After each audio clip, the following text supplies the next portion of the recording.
प्राचीन काल में प्रकृति के गूढ़ रहस्यों को समझ पाना बड़ा कठिन कार्य था। बड़े बड़े ऋषि मुनि, ज्ञानी ध्यानी, कवि चिंतक इत्यादि इसी चेष्टा में लगे रहते कि इन रहस्यों को कैसे समझा जाए। अतः वे अंतर्मुखी होकर ईश्वरीय शक्ति परम आत्मा से तारतम्य बिठाते और इस भेद को समझने की चेष्टा करते, क्योंकि ये ज्ञान प्राप्त करने के पश्चात ही जीवन को सरल, सुगम और सुंदर बनाया जा सकता था। इसी भावना को जीवंत रूप देने के लिए ही सूरदास जी ने इस कृति को जन्म दिया। अविगत गति जानी नाही परे।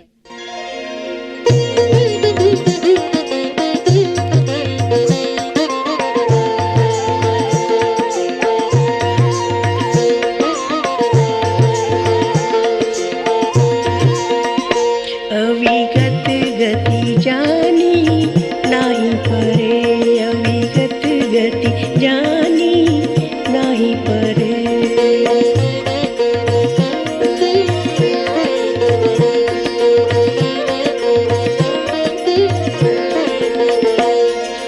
मन वच अगम अगाध अगोचर, मन वच अगम अगाध अगोचर।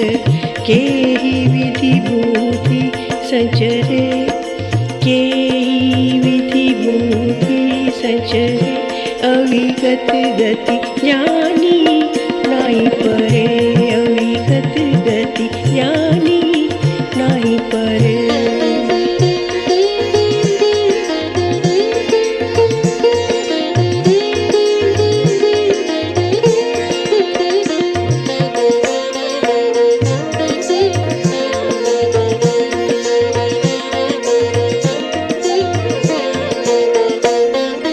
अति प्रचंड पौरुष बल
परे